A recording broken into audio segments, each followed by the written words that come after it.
न मोदी को खबर थी, न भारत के वैज्ञानिकों को पता। इसरो की क्रिटिकल तकनीक पर हुआ सबसे बड़ा खुलासा। एक ही झटके में अरबों डॉलर के मार्केट में इसरो का धमाका। इसरो की क्रिटिकल तकनीक ने उड़ाए नासा और चीन के होश। दोस्तों, भारत में आपको हर गली नुक्कड़ पर ऐसे लोग मिल जाएंगे जो कभी इसरो के चंद्रयान मंगलयान पर सवाल उठाते नजर आते हैं, तो कोई डीआरडीओ की मिसाइलों ड्रोन्स को कोसने लगता है, तो कुछ एचएलए के फाइटर जेट्स और हेलीकॉप्टर्स पर ज्ञान देना शुरू कर देते हैं, या फिर इन प्रोजेक्ट्स में हुई देरी को लेकर के कोसने लगते हैं। बड़ी बात तो यह है कि ये लोग भारत को अमेरिका, रूस या फिर यूरोपियन डेवलप्ड नेशन से कंपेयर करने लगते हैं, जो टेक्नोलॉजी के मामले में भारत से कई साल पहले ही कई गुना आगे निकल चुके थे। या फिर ऐसे लोग भारत में रहकर भारत को ही चाइना के सामने नीचा दिखाने की कोशिश करते हैं, जबकि ये टूल किट गैंग खुद भी जानते हैं कि चाइना से आने वाली ज्यादातर खबरें या तो प्रोपेगेंडा होती हैं या फिर झूठी होती हैं। दोस्तों, ये बात मैं आपको इसलिए शेयर कर रहा हूं क्योंकि अब मैं जो कुछ आपको बताने वाला हूं, इस वीडियो को पूरा देखने के बाद आप ऐसे लोगों को बता सकते हैं कि आज का भारत या इसरो की टेक्नोलॉजीज किस लेवल पर पहुंच चुकी हैं। भारत क्वालिटी के मामले में चाइना और यूरोप के डेवलप्ड नेशन से कहीं ज्यादा आगे निकल चुका है। बड़ी बात तो यह है कि ये देश आज भारत से सर्विस ले रहे हैं। और दोस्तों, भारतीय साइंटिस्टों की रिसर्च, उनकी परफेक्शन और क्वालिटी ओरिएंटेड तकनीक के आगे कैसे दुनिया अब झुक चुकी है। और दोस्तों, एक ही झटके में जब एक बड़ा खुलासा हुआ, तो कैसे मोदी सरकार भी हक्की बक्की रह गई कि इसरो की लैब्स में अरबों खरबों का खजाना छिपा पड़ा है, जो अब वर्ल्ड मार्केट में बहुत बड़ा तहलका मचाने वाला है। और वो भी एक दो टेक्नोलॉजी नहीं, बल्कि एक साथ 100 से भी ज्यादा टेक्नोलॉजीज। तो चलिए दोस्तों, इस वीडियो में मेरे साथ लगातार बने रहिए क्योंकि ये बहुत मजेदार होने वाला है। स्पेस टेक्नोलॉजी में तेजी से बढ़ रहा इसरो का दबदबा, अब तेजी से अत्याधुनिक तकनीक हासिल करने में जुटा इसरो। दोस्तों, सबसे पहले तो मैं आपको इसरो की इन हाउस टेक्नोलॉजीज के बारे में बता देता हूं, जिनका पहली बार खुलासा हुआ तो पूरी दुनिया हैरान है, क्योंकि अगर सरकार इस मामले में स्टेप नहीं लेती तो फिर कोई जान भी नहीं पाता कि इसरो के पास ऐसी भी तकनीकें मौजूद हैं जिनके लिए भारत की ही कंपनियां दुनिया में मारी मारी फिरती हैं। इसरो के सामने जब टेक्नोलॉजी ट्रांसफर करने की बात आई तो पता चला कि इसरो की क्रिटिकल टेक्नोलॉजीज, जो भारत की प्राइवेट एजेंसियों के लिए किसी वरदान से कम नहीं है, वो ऐसे ही पड़ी हुई थी। इनके लिए प्राइवेट सेक्टर्स को दूसरे देशों के भरोसे रहना पड़ रहा था। अब से दोस्तों केवल 2 साल पहले तक ही भारतीय मैन्युफैक्चरर्स के पास में ना तो सोलर सेल्स और ना ही लिथियम सेल्स मैन्युफैक्चरिंग करने की टेक्नोलॉजी थी और ना ही अनुभव था।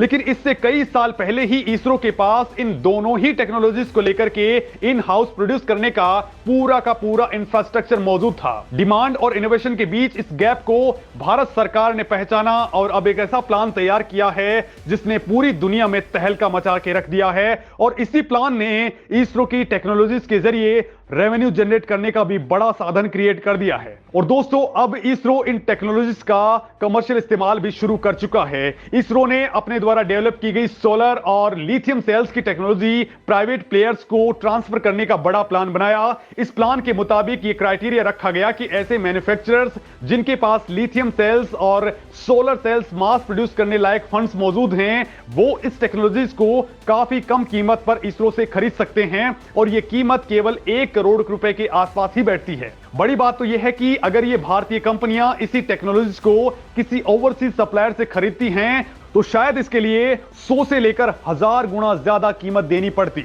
दोस्तों, इसरो से इन टेक्नोलॉजीज को खरीदने के लिए टाटा केमिकल्स, बीईएल और नेल्को जैसी कंपनियां आगे आ चुकी हैं। और आज पूरे भारत में मैन्युफैक्चरिंग की जो लहर आई है वो सब देख रहे हैं। इतना नहीं दोस्तों, कुछ और टेक्नोलॉजीज के लिए भी इसरो ने अपने दरवाजे खोल दिए हैं। और इस बार 1-2 नहीं बल्कि एक साथ 100 से ज्यादा टेक्नोलॉजीज भारतीय स्टार्टअप्स के सामने पेश की हैं, जिनको लेकर के भारतीय कंपनियों को दूसरे देशों की सप्लाई पर निर्भर रहना पड़ता था।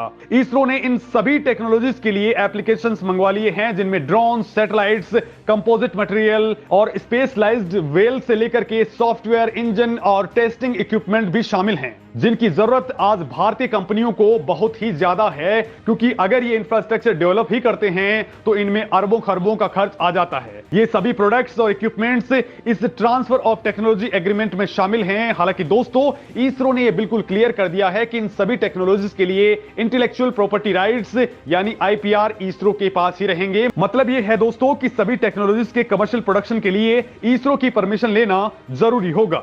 ऐसा इसलिए दोस्तों क्योंकि इससे भारत में डेवलप इन तकनीक का किसी भी तरह से गलत इस्तेमाल ना हो पाए। दोस्तों, इस खबर ने पूरी दुनिया में तहलका मचा दिया है कि इसरो के पास इतनी सीक्रेट तकनीक भी मौजूद थी। वैसे दोस्तों, आपको एक और बात बता देना चाहता हूं जिसको जानकर आप भी हैरान रह जाएंगे कि इसरो की खुद की एक सेमीकंडक्टर प्रोडक्शन यूनिट भी मौजूद है जो 200 mm सिलिकॉन का प्रोडक्शन करती है। यह यूनिट पंजाब के मोहाली में मौजूद है और इसरो के लॉन्च व्हीकल से लेकर के सैटेलाइट्स में लगे सभी इलेक्ट्रॉनिक सिस्टम्स इसी फैसिलिटी में मैन्युफैक्चर किए जाते हैं। दोस्तों, स्पेस टेक्नोलॉजीज को क्रिटिकल सेक्टर में रखा जाता है और अब मोदी सरकार ने इसके लिए देश के प्राइवेट प्लेयर्स के दरवाजे खोल दिए हैं। अब इसरो की प्रोडक्शन यूनिट्स को कमर्शियलाइज करने का प्लान आगे बढ़ चुका है, जिससे डोमेस्टिक इंडस्ट्री के लिए यहां पर चिप्स और सेमीकंडक्टर का प्रोडक्शन शुरू हो सकेगा। साथ ही इस लैब को मॉडर्नाइज करने की कोशिशें भी तेज हो चुकी हैं, क्योंकि इस लैब की प्रोडक्शन कैपेसिटी बहुत ज्यादा अंडर यूटिलाइज है। लिहाजा इसका इस्तेमाल बढ़ाकर भारत के इलेक्ट्रॉनिक्स और ऑटोमोबाइल सेक्टर के अंदर चिप्स और मैन्युफैक्चरिंग इंडस्ट्री को बूस्ट किया जा सकेगा। दोस्तों, इसरो ने यह तकनीक बहुत ही कम संसाधनों में डेवलप की है, लेकिन यकीन मानिए अब इन तकनीक को ट्रांसफर करने से इसरो जो रेवेन्यू गेन करेगा वो तगड़ा धमाल मचाने वाला है। दोस्तों, आज की डेट में इसरो अंतरिक्ष के 600 अरब डॉलर के मार्केट को कैप्चर करने में जुटा हुआ है। इससे चीन छोड़िए, नासा या स्पेस एक्स भी धड़ाम होने वाले हैं, क्योंकि बहुत ही कम लागत में भरोसे के साथ स्पेस मिशन लॉन्च हो रहे हैं और इसके साथ ही इसरो अपनी तकनीक को भारत की कंपनियों को ट्रांसफर कर रहा है। इससे भारत मैन्युफैक्चरिंग का हब भी बनने जा रहा है। अब इसरो रॉकेट ही नहीं बल्कि स्पेस क्राफ्ट यानी एक स्पेस प्लान बनाने में भी कामयाब हो चुका है, जो आने वाले दिनों में बिल्कुल पूरा हो जाएगा और इसके बाद अर्थ के लोअर ऑर्बिट में कोई भी सैटेलाइट लॉन्च करना बहुत ही सस्ता हो जाएगा। आने वाले वक्त में इंडस्ट्री बहुत तेजी के साथ आगे बढ़ने वाली है। दोस्तों, दुनिया में सैटेलाइट मैन्युफैक्चरिंग का जो सेक्टर 2020 में 2.1 बिलियन का था, वो 2025 में 3.2 बिलियन का होने वाला है। मतलब कुछ ही सालों में इतना बढ़ गया है और आगे ज्यादा मल्टीप्लाई होता चला जाएगा। सबसे बड़ी बात तो यह है कि सैटेलाइट बनेंगे तो इनका लॉन्च करने के लिए सर्विसेज भी बढ़ती जाएंगी। सबसे सस्ती सर्विस इसरो के पास ही मौजूद है। इसरो इस मामले में ऑलरेडी काफी पैसा कमा रहा है। इसरो ने अभी तक 279 मिलियन डॉलर की कमाई कर ली है। दोस्तों, आप बस अंदाजा लगा लीजिए कि अमेरिका ने मंगल मिशन पर अपना पहला मिशन भेजा था, उसके मुकाबले इसरो ने अपनी लागत का केवल 11% लगाकर ही पहली ही बार में मंगलयान को मंगल पर पहुंचा दिया था। अब दोस्तों, इसरो अगले साल 3 एस्ट्रोनॉट्स को अंतरिक्ष में भेजने वाला है, वो भी 7 दिनों के लिए। साथ ही इसी साल दोस्तों इसरो जुलाई में सूर्य का रिसर्च करने के लिए आदित्य L1 लॉन्च करने वाला है, तो अगस्त में चंद्रयान 3 लॉन्च करेगा, जिसकी लॉन्चिंग के लिए इसरो के पास इस वक्त SSLV जैसे छुटकू रॉकेट से लेकर के LVM-3 जैसे भारी भरकम रॉकेट मौजूद हैं। SSLV कुछ ही वक्त में रेडियो ऑन डिमांड मोड में सैटेलाइट लॉन्च कर सकता है,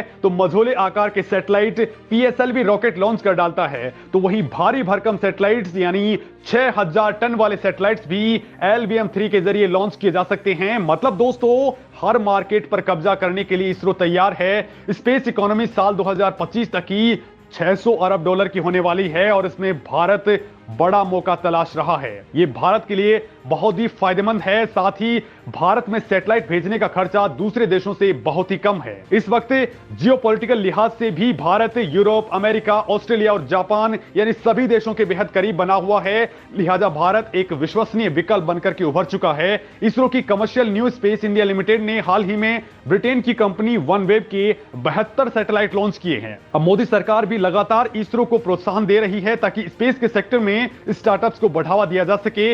इस वक्त भारत की new space company 52 international customers को सर्विस दे रही है और दोस्तों, स्पेस इकोनॉमी का जो आकार बढ़ रहा है उसमें भारत लगातार चौके और छक्के लगा रहा है। और दोस्तों, इस मामले में आप क्या सोचते हैं, कमेंट करके जरूर बताएं।